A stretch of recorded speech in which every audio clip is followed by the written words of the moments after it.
Olá, você que está acompanhando agora na TV Evangelizar o programa Vida em Família. Que alegria chegar até você e principalmente você que está acompanhando aí pelo YouTube TV Evangelizar Oficial. Compartilhe aí com as suas amigas, seus amigos, porque o tema do programa de hoje vai ajudar todos os pais. Afinal, lidar com a desobediência de um filho muitas vezes tende a tirar você um pouco do sério. Isso quando você não perde o controle e aí acaba perdendo o quê? A autoridade. E isso é sério.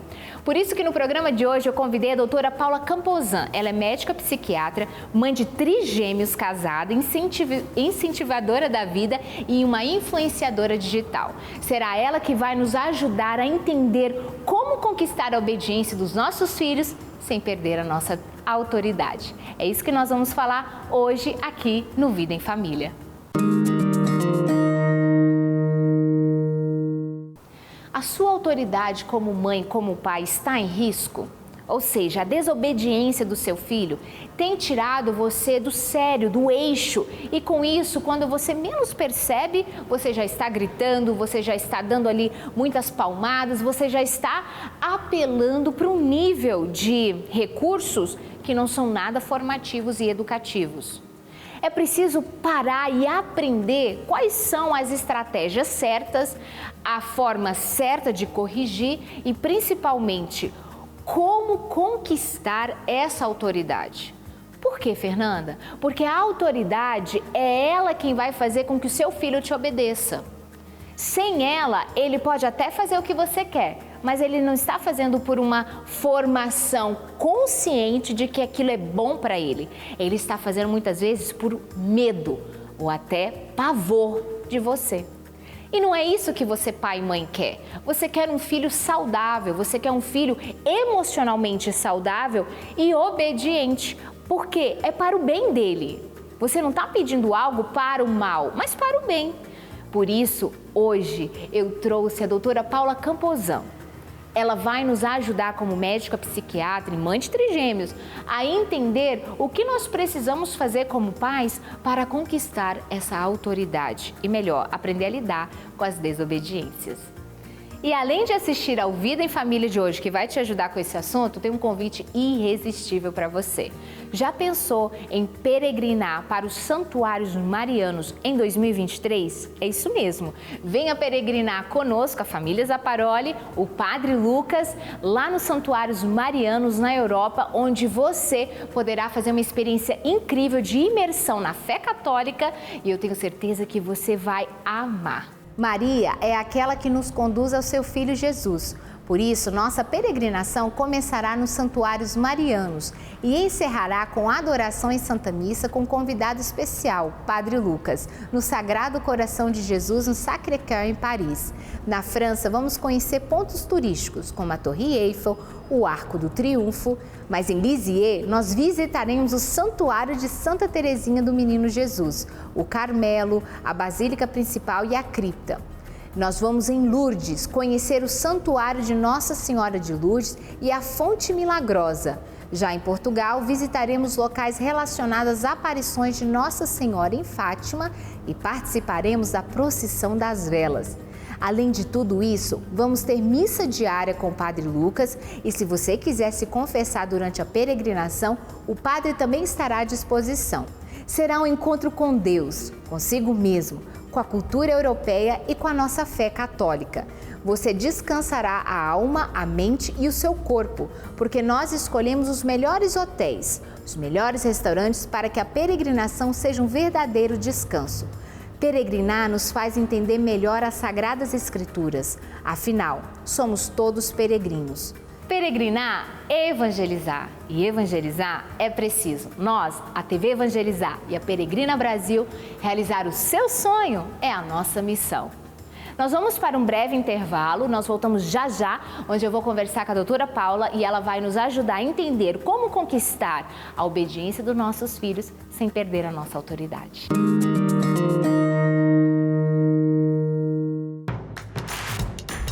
Não perca mais nenhum vídeo da TV Evangelizar. Inscreva-se agora. Estamos de volta no programa Vida em Família, onde eu e meus convidados vamos ajudar você a solucionar os problemas do dia a dia. E hoje, para falar sobre a obediência do filho sem perder a autoridade, eu convidei a doutora Paula Camposan, que é médica psiquiatra, esposa e mãe de trigêmeos, tem mais de 12 anos de experiência clínica e já ajudou mais de 4.000 alunos com seus cursos sobre maternidade, matrimônio e educação de filhos. Já corre no Instagram para segui-la, porque eu tenho certeza que você vai amar. Seja muito bem-vinda, doutora Paula. Muito obrigada pelo convite, eu fiquei muito feliz e espero ajudarmos muitas famílias. Nós vamos falar de um assunto que com certeza vai ajudar muitos pais, que é ajudar os filhos a obedecer, mas sem perder aquela autoridade quando a desobediência acontece, né? Então, doutora Paula, para começar, a obediência, ela precisa ser respeitosa, né? O filho precisa aprender a obedecer porque é algo bom, né? Porque é belo, e não por um temor no sentido de medo, né? Mas para isso você ensina que eles precisam ver nos pais uma força de caráter, né? Os pais precisam ser respeitáveis. Explica essa afirmação que você fala. Exatamente isso que você falou. Antes de explicar a afirmação, a relação do medo. Por que não pode educar pelo medo? Além de perder a capacidade de querer o belo, o que é bom, isso não se mantém. A criança, uma hora, ela vai perceber, seja ainda na infância ou na adolescência, que os pais não têm tantos meios de ação assim para puni-la. Então, quando atinge um limite de punição, ela vai parar de obedecer. Enfim, então tem várias formas pelas quais isso é muito ruim. E em relação à sua pergunta, né, por que isso é importante? O caráter não tem uma definição muito certa, não tem uma definição única, não tem um consenso de definição, mesmo na psiquiatria. Mas a mais aceita e que eu concordo é que ele tem um lado nato, então, como o temperamento, né? A gente tem o temperamento, o caráter e a personalidade. O temperamento, ele é 100% mineral, a gente nasce com ele, não escolhe, não tem características ambientais envolvidas. Claro que tem na melhora, no aprimoramento do caráter, do temperamento, mas o temperamento em si, enfim, ele vem conosco. A personalidade, que é o outro extremo, a gente vai formando, né, a partir das nossas experiências de vida, da nossa cultura, do meio que a gente é inserido, dos valores da nossa família, enfim. Então, digamos que está na outra ponte e isso aqui é formado até a gente morrer, né? 1 minuto antes da nossa morte, nossa personalidade está sendo formada. O caráter, ele está aqui no meio. Então, ele tem uma parte que a gente nasce com ele, tanto que a gente tem as doenças do caráter, né? Como, por exemplo, um defeito do caráter é a psicopatia. E a gente tem um ponto, né, que está mais próximo da personalidade, que ele vai sendo formado, moldado. Então, o caráter é a gente batalhar mesmo pelas virtudes e a gente manter isso com uma certa constância para que isso fique arraigado. O caráter, ele é mais firme, assim, digamos. Então, o filho precisa enxergar isso em nós. Ele precisa ver isso, né, que a gente tem uma firmeza, um propósito, que a gente percebe, a gente olha para alguém, a gente percebe quando essa pessoa tem caráter, né? Ela é admirável, é alguém que a gente quer estar perto, que a gente respeita. Então, é preciso que a gente busque isso para que o nosso filho enxergue isso, porque isso não pode ser falado, né? Não tem a menor validade você dizer, bom, eu tenho um bom caráter, você precisa me respeitar, porque, né, não tem a menor validade. Então, isso precisa ser mostrado com ações sólidas e constantes, né? A pessoa saber o que esperar de você. Então, por isso que é extremamente importante. Interessante isso que você está falando, que eu lembrei de uma das aulas que você dá, que você fala a importância, viu, pai e mãe, presta atenção, em não mentir perto dos filhos, mas é aquelas mentiras assim, corriqueiras, sabe? Ai, fala que eu não estou aqui, o telefone ligou, não, a mamãe não está aqui. Fala um pouquinho sobre isso, que eu acho que isso é muito importante. Até outras, assim, um dia me deram esse exemplo e eu achei fantástico. A pessoa ia passar na casa da mãe para buscar, ela estava com os filhos no carro, aí ela ligou. Pode descer que eu estou chegando. Desligou, os filhos falaram assim, por que você falou isso? Você não está chegando, a gente não está chegando. Ela falou, mas é que a mamãe é enrolada e é melhor descer e tal. Aí ela percebeu, né, que tinha feito uma coisa que não era legal e falou, olha só, um defeito da minha mãe, eu estava, né, cobrindo com outro meu, enfim, né? Então virou uma coisa e eles realmente percebem. Então, isso é outra coisa que, tudo na verdade, a gente tem que confirmar nossas palavras com atos. Então, se a gente incentiva a não mentir, né, eles percebem essa mentira. Não só essas bobeiras, né, pode ser que eu estou chegando, fala que eu não estou, enfim, coisas desse tipo. Quando o pai chega, né, fala alguma coisa ali do dia também que não é verdade. Além, eles percebem tudo isso, mas também, assim, outras mentiras, tipo assim, daqui a pouco a gente volta para comprar isso aqui, né, só para conseguir o que quer naquele momento. Então, outro dia eu te trago aqui nesse parquinho, vamos embora e não leva nunca, isso não deixa de ser uma mentira, né, uma falta de compromisso. Isso tudo vai fazendo com que o filho enxergue o nosso caráter, digamos assim, de uma maneira pouco sólida. E aí o respeito diminui e a gente se torna menos digno de receber aquele respeito que o filho tem por nós e queira obedecer. Então, vamos eliminar essas mentiras, isso acaba afetando e fazendo com que você perca, né, a sua autoridade, olha, vai vendo? E, pior, vai deformando o seu filho, tá bom? E você também, né? Com certeza, porque pensa, a pessoa, ela vai perdendo também, tendo um desvio de caráter, às vezes sem perceber. Exatamente. É um hábito arraigado e justificado. Mas é porque minha mãe sempre atrasa. Mas é porque senão a gente ia chegar atrasada e ele não ia embora do parquinho. Sempre tem uma justificativa, né? Mas esse caminho de raciocínio não é correto, né? Bom, eu menti por causa disso, né? Isso não faz sentido. Uma outra pergunta é o seguinte, no seu Instagram, doutora Paula, a senhora vai ensinar que a pessoa, o pai e a mãe precisa ser obedecível, né? Você até fala que é uma palavra que você cria ali, do ponto de vista físico, moral e intelectual. O que seria cada um? Explica. É uma palavra criada, porque é verdade, no amor é a mesma coisa. Para a gente ser amado, a gente precisa ser amável. Uma pessoa que não é amável fica muito mais difícil de se amar, né? De ser amado. Sim. E a obediência é a mesma coisa. Então, não é algo que a gente impõe, não é algo que a gente ensina, é algo que a gente mostra sem palavras. E essas 3 esferas, elas se complementam para que a gente consiga mostrar dessa forma. A esfera física diz respeito à ordem, né? Tanto ambiental, de casa, como da pessoa mesmo, né? Então, tem um alinhamento, a pessoa ter aquela característica de prontidão. Então, um alinhamento, de uma maneira geral, é a parte física. Até a postura física. Né? A gente estava comentando aqui antes, né? Vamos arrumar antes de falar. Eu aprendi com ela algo que eu falei, você precisa ensinar quem está acompanhando agora o programa. Ela, olha, preste atenção para você mudar isso a partir de hoje. E assim, ela é fruto de uma necessidade pessoal, né? De ver que eu precisava melhorar isso. A postura, ela comunica, né? A gente ficar assim, ela passa um ar de derrota, assim, né? De cansaço, de uma pessoa que não dá para você contar. Você está assim, você precisa carregar uma mesa, né? Você vai chamar alguém que está assim, que tem uma postura alinhada, ou alguém que está assim, você fala, isso aí está cansado, não vai conseguir, né? Fazer nada. Então, ela comunica alguma coisa.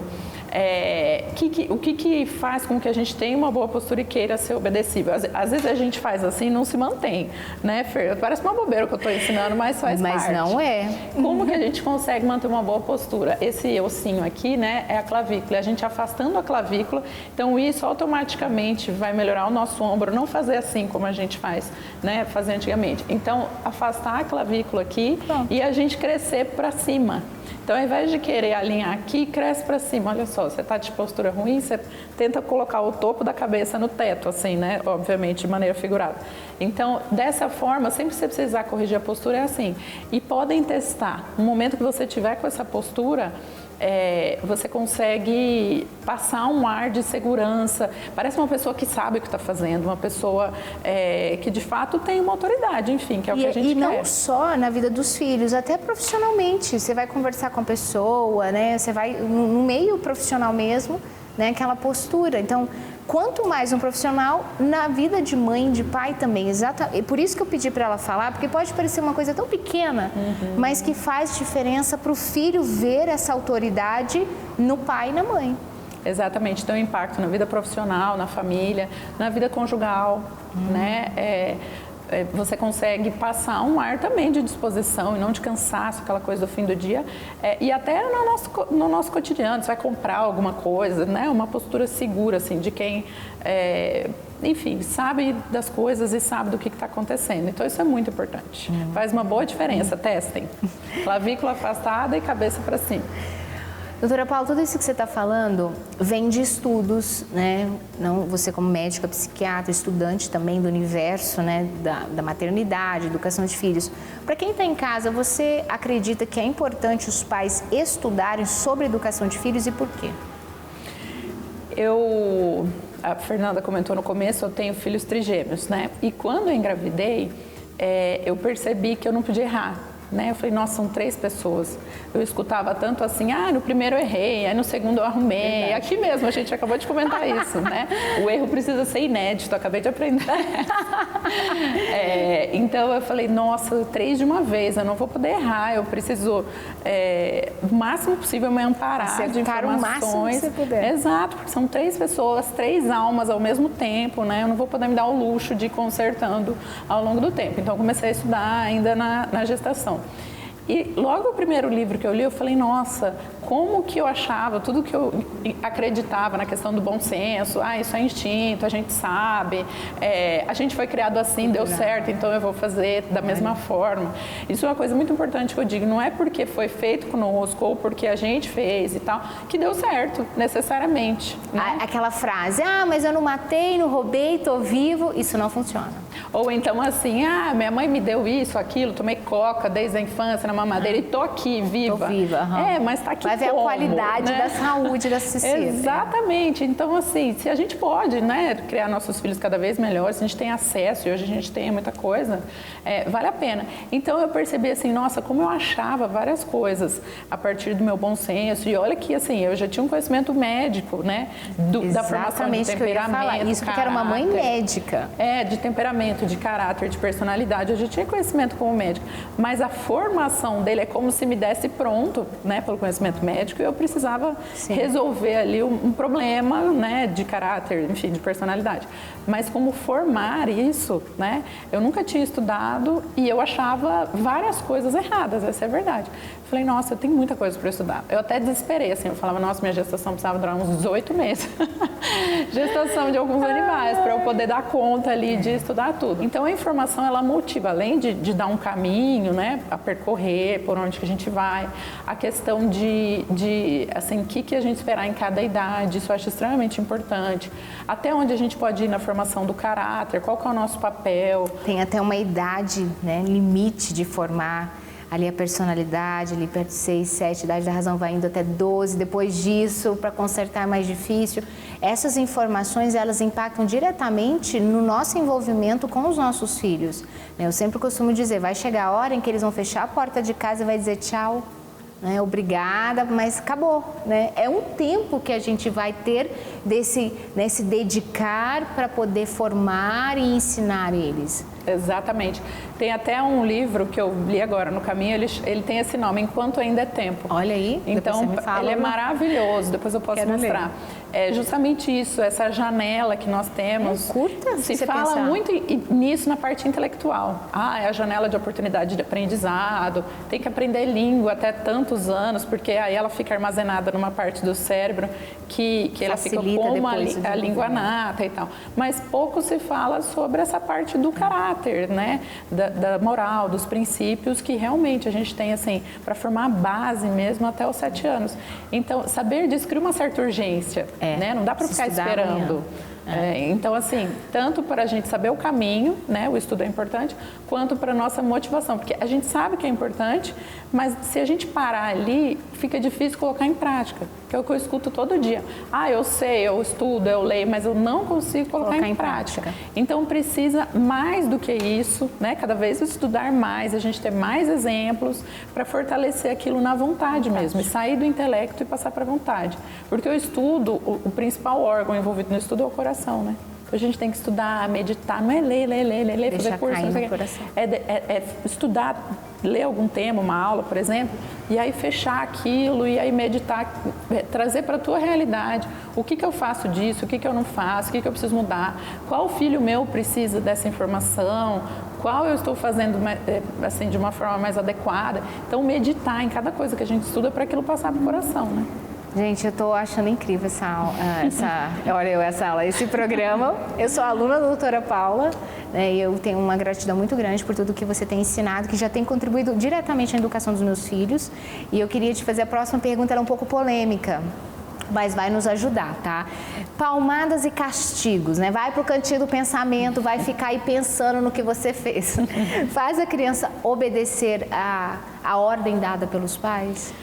A gente precisa, né, eu até falei isso agora há pouco e é uma verdade, a gente precisa respaldar as nossas palavras em atos. Então, se a gente der uma ordem e ela não for cumprida pela criança e não acontecer absolutamente nada, isso deixa de ser respaldado, enfim, a gente não vai ter obediência. Mas a gente tem várias coisas para fazer, né, nesse intervalo antes de palmada, por exemplo. O que é importante de uma medida punitiva, né, quando a criança desobedece? Primeiro é a proporção, então a gente precisa, né, ter várias opções antecipadamente pensadas. Então não dá pra gente, bom, o filho um bateu no outro, eu nunca pensei o que eu faria nessa situação, então eu vou lá dar palmada. Então aí perde o senso de proporção, ele sujou o sofá, o que eu faço? Vou lá e dou palmada também. Não tem a menor proporção. Aí bate na cara da mãe, vou e dou a palmada, ou seja, tudo tá... Exatamente, e a gente precisa ensinar para o nosso filho o senso de hierarquia, né? Isso é muito importante em vários sentidos. Então, precisa antecipadamente pensar, claro, a gente não vai ter noção de todas as situações possíveis. Mas normalmente enfim, elas se repetem. Elas se repetem. É sempre assim, a briga, o irmão que bate no outro, ou às vezes o grito, o falar palavras que não deveria, ou dar um tapa, ou fazer um chilique porque não quer tomar banho. Ou seja, normalmente se repete e os horários também. É verdade. Para uma mãe atenta, é isso. Eu até falo assim de uma forma exagerada, só para a gente ter isso no coração, que não existe imprevisto. Claro que às vezes existe, mas eu digo assim, é mínimo. Então, nossa, eu estava saindo com meu filho e ele fez cocô. Não é um imprevisto, né? Isso é uma coisa altamente, né, provável de acontecer. Você acabou de dar mamar, em vez de esperar, né, ter o timing do filho. Normalmente, imprevisto é uma falta de observação nossa, assim, constante do filho, de aprender que as coisas se repetem. Exatamente. Mas então, o castigo ele precisa ser proporcional. Então, a gente tem que ter mais ou menos uma ideia na cabeça, né, do que castigo não, vamos falar de punições, né? Uma ideia na cabeça das coisas que podem acontecer e o que a gente faria. Ele precisa ter um objetivo reparador. Então, só assim, não, sei lá, tira o videogame porque ele bateu na irmã. Não tem muito um sentido e nem uma reparação exatamente, porque a gente precisa reparar as coisas erradas que a gente faz. Então, assim, bateu na irmã, então ele precisa fazer carinho na irmã, abraçar a irmã, ajudar a irmã a limpar alguma coisa, a dobrar a roupa, sei lá, alguma coisa relacionada a isso.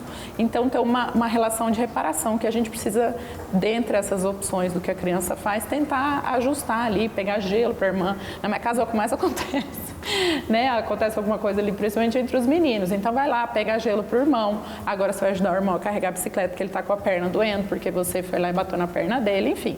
Pensa nisso, assim, alguma coisa que repara. Então, é proporção, reparar e a criança realmente entender.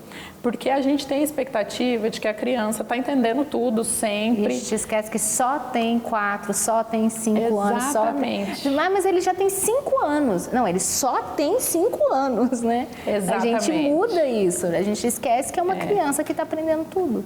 Eu escuto, às vezes, algumas mães falando, nossa, meu filho tem, sei lá, meses, ele entende tudo.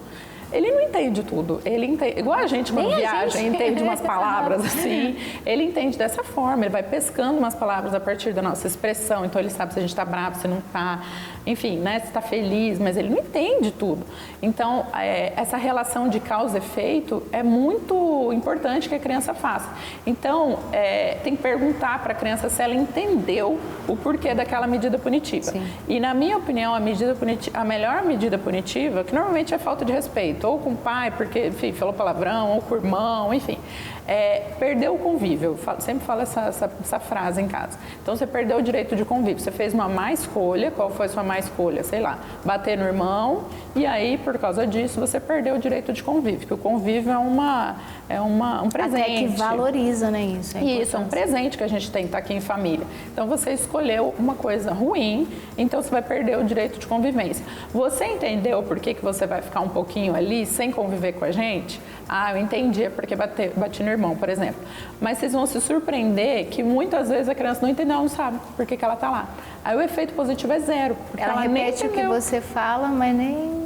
Ela não entendeu, então se certificar de que entendeu e fazer um compromisso de não errar mais, né? Pensa sempre nisso. O que a gente faz? A gente fala o erro e faz o compromisso de não errar mais, né? Não, nunca mais vai errar. Não, a gente também erra, a gente faz o compromisso e erra também. Mas enfim, a gente precisa que ele entenda essa dinâmica e oferecer meios para que ele não faça de novo, né? Então, bom, eu sei que fim da tarde ele está com fome e eles brigam todo fim da tarde. Vamos tentar adiantar o jantar, enfim, várias coisas que a gente pode observar e tentar resolver para que isso não se repita. O erro tem que ser inédito. A frase do programa, o erro tem que ser inédito. Muito obrigada, doutora Paula, por toda a sua contribuição. Foi muito bom, tenho certeza que muitas mamães e papais estão aí repensando nas suas estratégias. Obrigada. Que bom, fico muito feliz.